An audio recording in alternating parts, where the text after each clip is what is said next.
इसे और मारो इसे, ये इसी लायक है। अरे मारो गया। सरपंच जी, कालिया को चोरी करते हुए हम सबने रंगे हाथ पकड़ा है।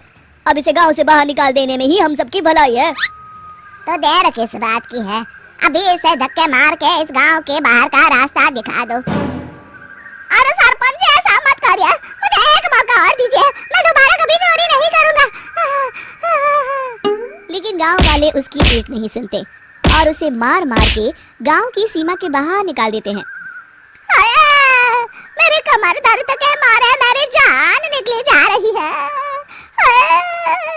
कमबख्तों ने जम के धुलाई की है मेरी। अरे भगवान करे इनके गांव में भूचाल आ जाए, धरती फट जाए और सब गांव वाले उसमें समा जाए। चलते चलते कालिया जंगल में पहुंच जाता है। उसे वहां एक प्रयोगशाला दिखाई देती है। अरे इस जंगल में ये अजीब सा दिखने वाला घर किसने बनाया है, चल कर देखना पड़ेगा। कालिया प्रयोगशाला के पास चला जाता है। दो वैज्ञानिक प्रयोगशाला में बातें कर रहे होते हैं। बधाई हो डॉक्टर चमन, आखिरकार हम दोनों ने मिलकर एक ऐसी घड़ी का आविष्कार कर लिया है जिसे पहनकर कोई भी इंसान गायब हो सकता है। हाँ, तुमने बिल्कुल सही कहा डॉक्टर जर्माटो। अब कल सुबह ही हम इस जंगल से निकल जाएंगे, लेकिन उससे पहले आज रात के खाने का बंदोबस्त करते हैं। दोनों वैज्ञानिक वहाँ से चले जाते हैं। उनके जाते ही कालिया प्रयोगशाला में दाखिल होता है। अच्छा, तो ये बात है। कालिया बड़े से कांच के अंदर रखी घड़ी को बाहर निकाल लेता है और अपनी कलाई पर बांध लेता है। फिर घड़ी में लगा बटन दबा देता है। कालिया को एक जोरदार झटका लगता है। कालिया अपने आप को आईने में देखता है तो उसका पूरा शरीर पूरी तरह से गायब हो चुका होता है। अब तो जो चाहे वो कर सकता हूँ। सबसे पहले मैं उन सभी को सबक सिखाऊंगा। गांव वालों, मैं आ रहा हूँ। कालिया गांव की ओर चल पड़ता है। थोड़ी देर के बाद दोनों वैज्ञानिक वहां आते हैं। अरे ये क्या, लगता है कोई हमारी घड़ी चुरा कर ले गया है। ये देखो पैरों के निशान। अब क्या होगा, अगर वो घड़ी किसी गलत हाथों में पड़ गई तो अनर्थ हो जाएगा। तुम चिंता मत करो, हमारी घड़ी में जो बैटरी लगी है ना, वो सिर्फ 24 घंटे चलेगी। उसके बाद वो घड़ी काम करना बंद कर देगी। अरे कौन है वहाँ? बड़े मजे से सो रहा है। आज मैं तुझे नहीं छोड़ूंगा। कालिया पास में पड़ा डंडा उठाकर सरपंच की पिटाई शुरू कर देता है। ये ले, ये ले, इसी लायक है, ले। आप मर गए। अरे ये क्या हो रहा है? अरे कोई बचाओ मुझे, मेरे घर में भूत आ गया है। सही कहा, मैं भूत ही तो हूँ, ये ले। अरे भूत जी, मैंने आपका क्या बिगाड़ा है, मुझे छोड़ दीजिए। आपको क्या चाहिए? तेरे घर में जितना भी पैसा है ना, मुझे ला कर दे दे, तब मैं तुझे छोड़ दूंगा और यहाँ से चला जाऊंगा।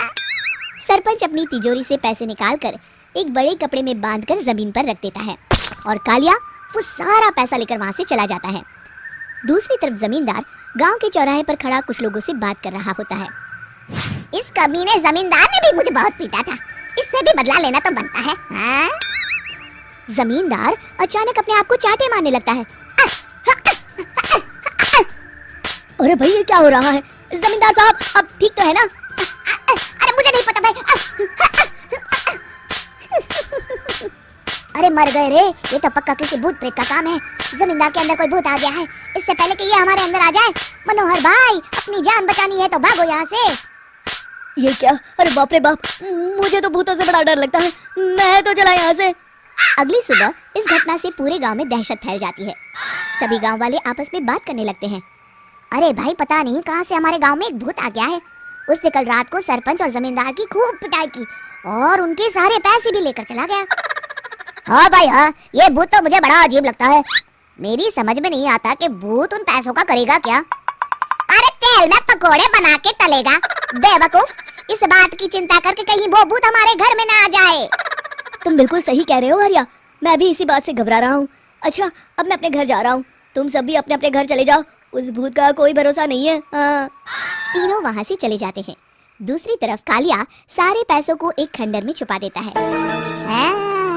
इतने सारे रुपए तो मैंने अपनी पूरी जिंदगी में एक साथ कभी नहीं देखे। इस तरह कुछ दिनों में मैं अमीर बन जाऊंगा। आज मैं उस मोटे बब्बन को अपना शिकार बनाऊंगा। सुना है दहेज में बहुत सारे पैसे और गहने मिले हैं उसे। रात होते ही कालिया बब्बन के घर में घुस जाता है। हाँ, मिल गई तिजोरी। अब जल्दी से इसे खोलकर सारे पैसे निकाल लेता हूँ।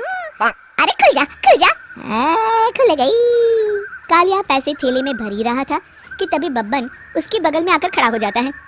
भाई क्या कर रहा है हाँ? अरे हट। अरे तेरी इतनी हिम्मत, मैं तेरे सामने खड़ा हूँ और तू फिर भी मेरी तिजोरी से पैसे चुरा रहा है। अरे मैं तो गायब हूँ, तू मुझे कैसे देख रहा है?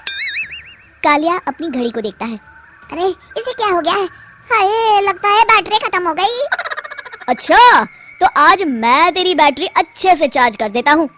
अरे भाग्यवान जरा मेरा डंडा तो लाना।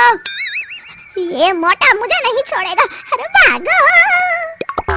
कालिया भागकर घर के बाहर जाता है। बाहर सभी गांव वाले हाथ में डंडा लिए खड़े होते हैं। अच्छा तो तू वो भूत है। मुझे माफ कर दीजिए सरपंच जी, मैं आपके और जमींदार जी के सारे पैसे लौटा दूंगा और आज ही हमेशा के लिए ये गांव छोड़कर चला जाऊंगा। शिक्षा, बुराई ज्यादा दिन की मेहमान नहीं होती, एक दिन उसका अंत हो ही जाता है।